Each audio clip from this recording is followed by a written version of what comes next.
राजधानी लखनऊ में 29 सितंबर 2024 रविवार को अखिल भारतीय बधी महासभा के तत्वावधान में लखनऊ के सहकारिता भवन हजरतगंज में एक विशाल महासम्मेलन का आयोजन किया गया।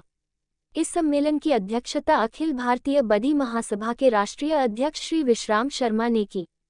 सम्मेलन में मुख्य अतिथि के रूप में माननीय इंद्रजीत सिंह जी पौत्र ज्ञानी जैल सिंह पूर्व राष्ट्रपति भारत सरकार ने शिरकत की। अति विशिष्ट अतिथियों में श्री एनपी सिंह कुशवाहा राष्ट्रीय अध्यक्ष राष्ट्रीय कुशवाहा शाक्य सैनी महासभा श्री महेश योगी, माननीय सतीश गौतम पूर्व विधायक श्री उमेश राणा, श्री कप्तान राजेंद्र शर्मा राष्ट्रीय वरिष्ठ उपाध्यक्ष एवं श्री मदन शर्मा प्रदेश अध्यक्ष बिहार शामिल थे। राष्ट्रीय अध्यक्ष श्री विश्राम शर्मा ने सभी अतिथियों का जोरदार स्वागत किया और उन्हें अंगवस्त्र एवं मोमेंटो देकर सम्मानित किया। उन्होंने अपने वक्तव्य में कहा कि स्वतंत्रता के बाद से अब तक किसी भी राजनीतिक दल ने बधी समाज को टिकट नहीं दिया है और न ही इस समाज को कोई राजनीतिक भागीदारी मिली है। समाज की यह उपेक्षा बर्दाश्त नहीं की जाएगी। सभी राजनीतिक दलों ने केवल बधी समाज के वोट का उपयोग किया है, लेकिन उनके उत्थान के लिए कोई ठोस कदम नहीं उठाया है। हम विश्वकर्मा भगवान की जय सारे मिलकर नहीं कहेंगे तो एकता का नारा नहीं निकलेगा। ये एकता का ही नारा मैंने शुरुआत की। अब उसमें क्या है, समाज का कोई एमपी एमएलए बन गया, समझ लो मैं बन गया।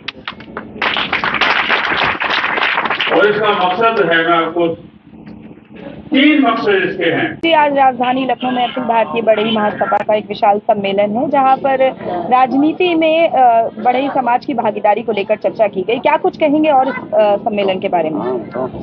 क्योंकि यह समाज आजादी से आज तक, हमारे प्रदेश सदस्य बिहार ने बताया कि बिहार में कुछ भागीदारी तो मिली है, लेकिन जनसंख्या के लिहाज से सबसे बड़ा प्रदेश उत्तर प्रदेश, इसमें आज तक इस समाज की न राजनीतिक भागीदारी मिली है, न कोई एक मेंबर कहीं बोर्ड में बनाया गया है, न विधायक बनाया गया, न एमपी बनाया गया, न राज्यसभा भेजा गया, कहीं नहीं भेजा गया। क्योंकि 3% से लेकर 4% इस समाज की संख्या है। सामाजिक न्याय समिति की रिपोर्ट है 2001 की, जब राजनाथ सिंह जी मुख्यमंत्री थे उत्तर प्रदेश में, तो उन्होंने जातिगत जनगणना उत्तर प्रदेश में कराई थी, उसकी रिपोर्ट है।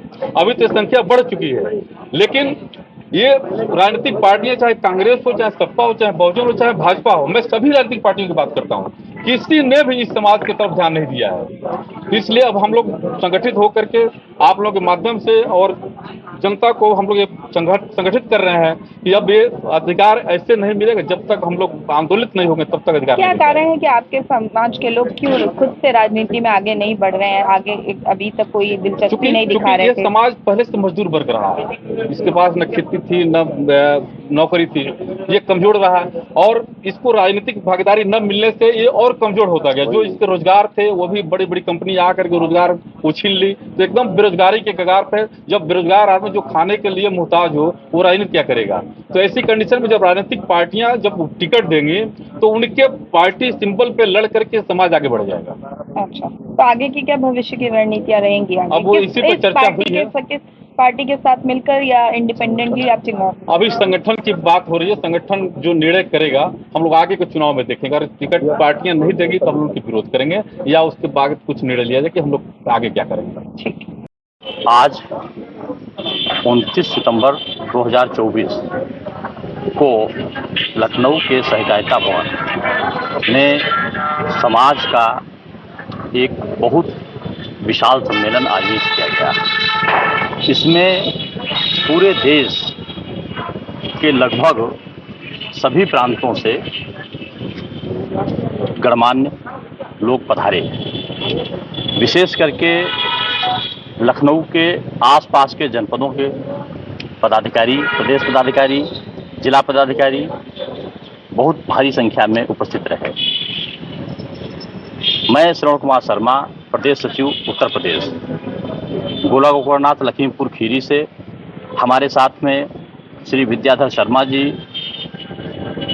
विनोद कुमार शर्मा जी, महेश कुमार विश्वकर्मा जी आदि लगभग 20 लोग लखीमपुर जनपद से आए। हमारे साथ दुर्गेश विश्वकर्मा जी, एडवोकेट, प्रदेश महासचिव उत्तर प्रदेश, राष्ट्रीय यज्ञाचार्य श्री जयप्रकाश शर्मा जी और गोंडा जनपद के जिलाध्यक्ष श्री जयलाल शर्मा जी। इन लोगों ने पूरे देवी पाटन मंडल में बढ़ई समाज को संगठित करके बहुत ही बड़ा संगठन तैयार कर दिया है। इसके लिए हम अपनी पूरी टीम को बधाई देते हैं, जिसमें प्रदेश और जिले के सभी पदाधिकारियों का भी बहुत बड़ा योगदान है। धन्यवाद।